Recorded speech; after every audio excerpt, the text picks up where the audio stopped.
वृंदावन बिहारी लाल की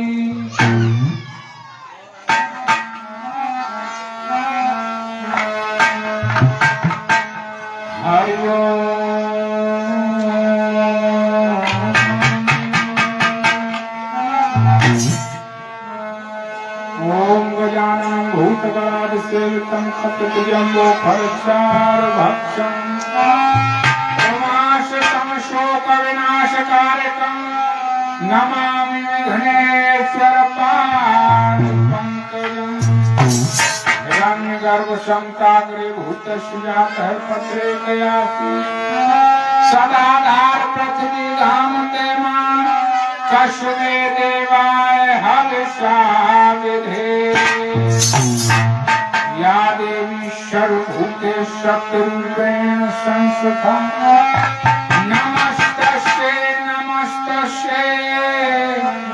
नमस्तस्यै नमो नमः। गुरुर्ब्रह्मा गुरुर्विष्णु गुरुर्देवो महेश्वरः गुरुः साक्षात् परं ब्रह्म तस्मै श्री गुरवे नमः।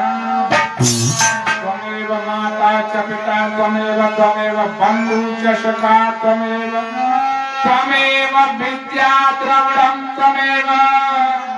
त्वमेव सर्वं मम देव अर्पुं गौरं कर्मावतारं संसारसारं भुजगेन्द्रहारं सदा वसन्तं हृदयारविन्दे भवं सहितं नमामि। गुरुदेव नाम ललहाम जिनका सर्वमंगल धाम है। के चरण में मेरी बारंबार प्रणाम है। जितने मेरे गुरु खैरो लगी चलिए उनमें लगे मोह में लगे सुहे जाए भव से पार। आइए मेरे श्रोता बंधुओं, जब भी कोई गायक या वक्ता कलाकार मंचासीन होता है तो सर्वप्रथम 2 शब्द परमात्मा के चरणों में अर्पित करता है। हम और आप मिलकर वंदन करेंगे उन परम पिता परमात्मा के चरणों में और मेरे साथ मुझसे आप गाइएगा। दया मुझे दीन पर भगवान जो कर दोगे तो पाओ।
वृंदावन बिहारी लाल की, बालकृष्ण भगवान की, भागवत महापुराण की, व्यास जी महाराज की, सुखदेव जी महाराज की, गंगा मैया की, श्यामल मैया की, पटवारी मैया की, जय जय श्री राधे।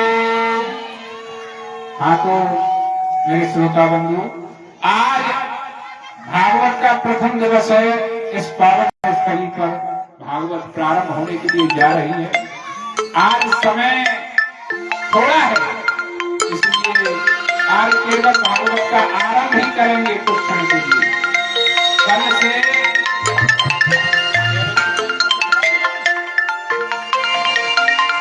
12 से 5 आपके लिए श्रीमद् भागवत कथा का अनुष्ठान कराया जाएगा।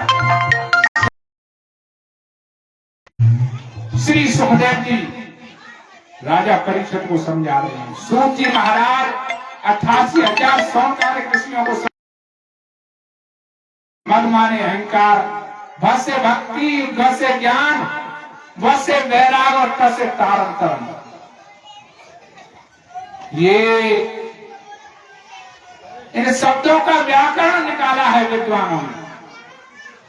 लक्ष्मी रूपी अहंकार को जो वैराग रूपी मार्ग से तारण तरण की ओर ले जाते हैं, भक्ति रूपी मार्ग से जो तारण तरण की ओर ले जाते हैं, उसे भागवत कहते हैं। भागवत के अनेक अर्थ विद्वानों ने अपने मतों के अनुसार निकाले हैं, लेकिन मेरे श्रोता बंधु बड़े ही भाग्यशाली हैं। भाग्योदय बहुत जन्म समर्थित सत्संग लभ्यते पुरुषो यदावे। एक जन्मों के नहीं, अनेक जन्मों के फल स्वरूप श्रीमद् भागवत कथा का रसपान करने के लिए मिलता है। एक जन्मों के नहीं, अनेक जन्मों के पुण्य आपके सूर्योदय होते हैं। जिनके फलस्वरूप आपको भगवान की पावनमय लीला सुनने के लिए मिलती। आज कथा को संक्षिप्त शब्दों में कहेंगे, कल से आपको श्रीमद् भागवत कथा पूर्ण रूप से समझाई जाएगी। श्री वेद व्यास जी वीरपाल चेतन जी के मुखारबिंद से आपके सम्मुख पावनमय लीला के 9 दिवस सुनाए जाएंगे। आज प्रथम दिवस है। एक समय मेरे श्रोता बंधु देवर्षि नारद बड़ी तीव्र गति से चले जा रहे हैं। सनक, सनंदन, सनातन और सनत कुमार चारों ऋषियों ने देखा है तो उनको रोका है, देवर्षि नारद ठहरिए, इतने वेग से आप किस ओर चले जा रहे हैं? देवर्षि नारद कहने लगे, महामुनि मैं क्या बताऊं आपके लिए, मैं इस पृथ्वी लोक को बड़ा ही पावन लोक समझकर यहाँ पर भ्रमण करने के लिए आया था, लेकिन जहां भी गया चारों ओर इसे कलयुग ने घेरा था। मैं आपको एक बात बताऊं, देवर्षि नारद चारों ऋषियों से बोलने लगे हैं कि मैं वृंदावन पहुंचा तो मैंने एक बड़ा ही अचंभित दृश्य देखा। एक स्त्री तरुण अवस्था में और उसकी गोदी में 2 वृद्ध पुरुष लेटे हुए हैं, बूढ़े। और जब मैंने पूछा कि मैया ये दोनों कौन हैं, तो उसने क्या जवाब दिया, और आंखों से अश्रुपात हो रहा था उस स्त्री के।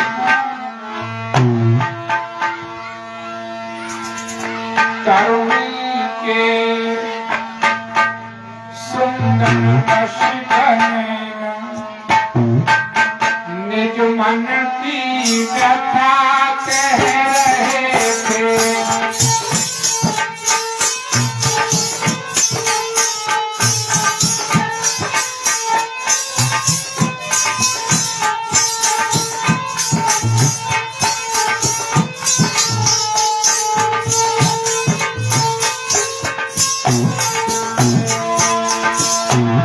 मैंने पूछा उनसे, देवर्षि नारद कहने लगे हैं चारों ऋषियों से, तरुणी के सुंदर रसिकन निज मन की व्यथा कह रहे थे। 2 बूढ़े पुरुष के खबर से, 2 बूढ़े पुरुष के खबर से यही पास सो रहे थे।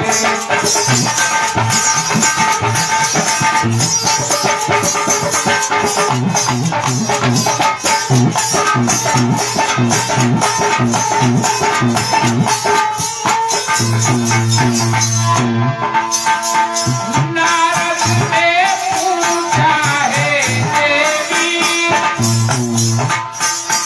इन पुरुषों का लक्षण क्या है? इस वन में तेरे रोने का, इस वन में तेरे रोने का है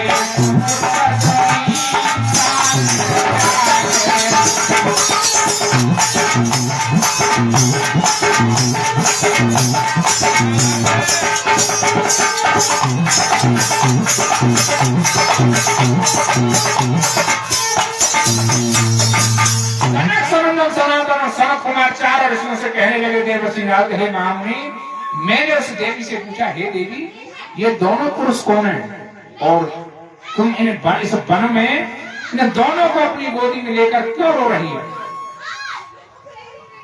मेरे श्रोता बंधु, देवर्षि नारद ने कहा है सनक सनंदन सनातन सनत कुमार से, हे महात्माओं, उस स्त्री ने ऐसा जवाब दिया जिसे देखकर मैं अचंभित रह गया। उसने कहा कि ये दोनों जो वृद्ध पुरुष मेरी गोदी में लेटे हुए हैं, ये दोनों मेरे पुत्र हैं, ज्ञान और पैरा, और मैं भक्ति हूं। देवर्षि नारद अचंभित होकर उस स्त्री की तरफ देखने लगे और कहने लगे, ये कैसा दृश्य देख रहा हूं? मां पर तरुण अवस्था, जवानी और बेटे बुढ़ापे से घिरे हुए हैं। ऐसा तो आज तक इस भूतल के इतिहास में नहीं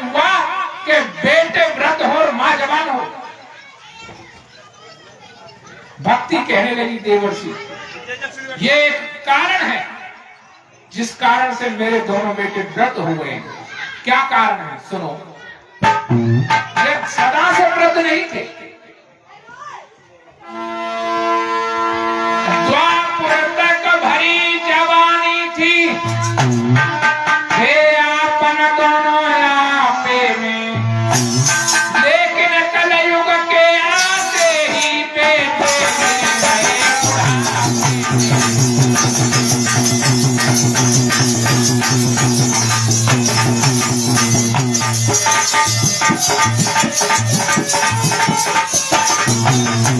महात्मा द्वापर तक ये जवान थे, लेकिन जैसे ये कलयुग आया मेरे दोनों बेटों पर बुढ़ापा आ गया। लेकिन एक और बात बड़ी लज्जा की। क्या है देवी, बताओ क्या बात है? ऋषिराज बात है लज्जा की, मरने की खास निशानी है। बेटों पर इधर बुढ़ापा है, मैया पर इधर जवानी है।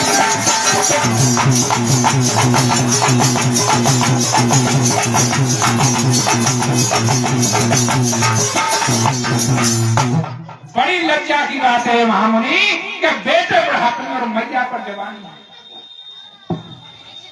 ये जब दृश्य देखा है तो सनक सनंदन सनातन कहने लगे महामुनि, देवर्षि नारद, उस स्त्री ने सही कहा था भक्ति ने कि ये कलयुग का प्रभाव है। कलयुग में ज्ञान और वैराग्य बुढ़ापे में चले जाएंगे, ज्ञान को कोई अपनाएगा नहीं और वैराग्य कोई धारण नहीं करेगा, इसलिए दोनों पर बुढ़ापा आ जाएगा। क्या करना चाहिए? सनक सनंदन सनातन और शरद कुमार से कहने लगे हैं देवर्षि नारद ने, मुझे कोई ऐसा रास्ता बताओ। मैंने उस स्त्री के दोनों पुत्रों को चेतन अवस्था में लाने की पूरी कोशिश की है, पूरा प्रयास किया है और तरुण अवस्था में लाने का भी प्रयास किया, पर मेरा कोई भी कार्य सफल नहीं हो पाया। कहने लगे हैं सनक सनंदन सनातन और शरद कुमार के देवर्षि नारद, ज्ञान और वैराग्य को तरुण अवस्था में लाने का केवल एक ही रास्ता है, श्रीमद् भागवत वार्तालाप। केवल श्रीमद् भागवत वार्तालाप होना चाहिए। एक ही काम करना है तो आ सकते हैं वो। सीताराम सीताराम सीताराम कहिए, सीताराम सीताराम सीताराम कहिए, गाई विधि राखे राम, गाई विधि रहिए।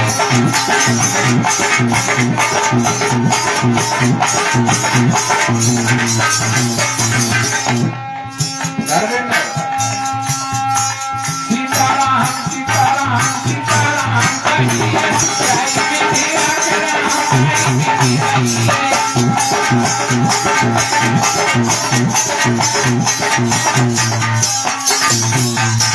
श्री रामचंद्र के चरित्रों का, श्री भगवान विष्णु के चरित्रों का, वैकुंठनाथ के चरित्रों का, भगवान के चरित्रों का बखान करिए, नाम का सुमरण करिए और नाम से बड़े बड़े पापियों के पाप कट गए हैं।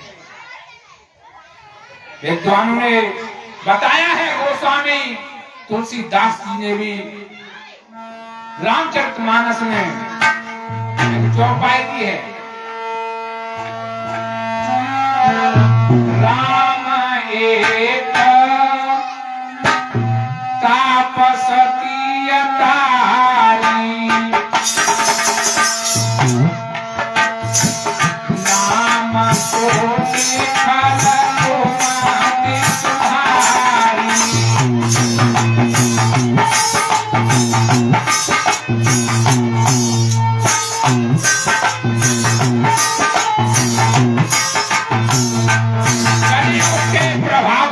करने के लिए एक ही रास्ता है।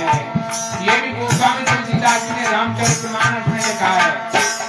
कलयुग केवल नाम आधार,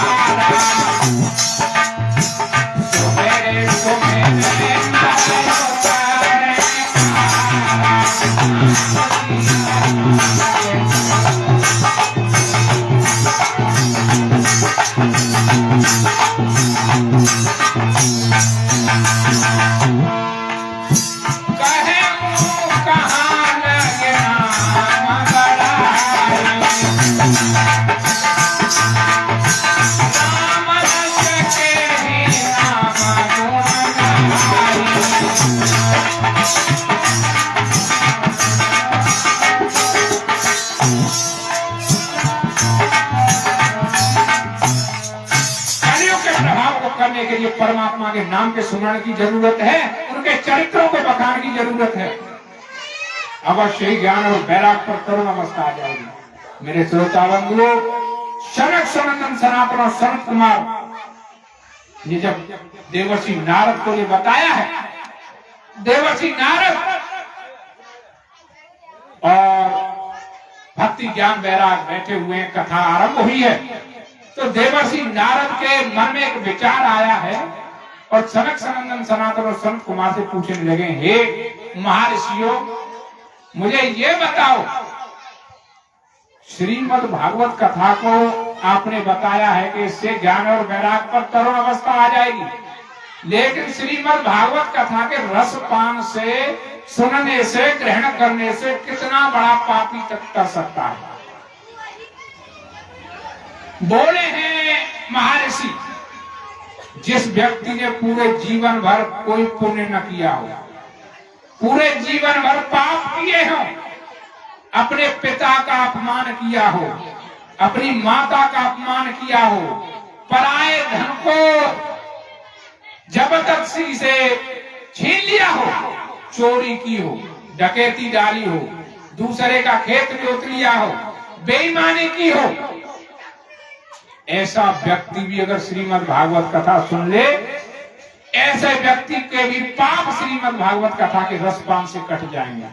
और तो और एक और आपको बात बता दूं, अगर इन कर्मों को करते हुए कोई व्यक्ति मर भी जाए, इस संसार को छोड़कर चला जाए और उसके नाम से भी श्रीमद् भागवत कथा कराई जाए, तो वो व्यक्ति भी कर सकता है, उसकी आत्मा भी वैकुंठ धारण कर सकती है। देवर्षि नारद अचंभित रह गए कि ऐसा भी हो सकता है कि हाँ, मैं आपको आगे कथा में यही दृष्टांत देने वाला हूं देवर्षि नारद, और ये कथा आपको कल सुनाई जाएगी। एक 2 लाइन का कीर्तन, आगे की कथा कल से समय से आरंभ होगी। सभी से निवेदन है, कथा पांडाल में समय से आए।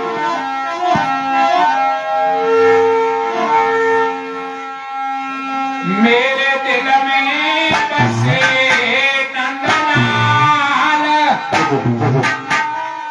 जब जल भर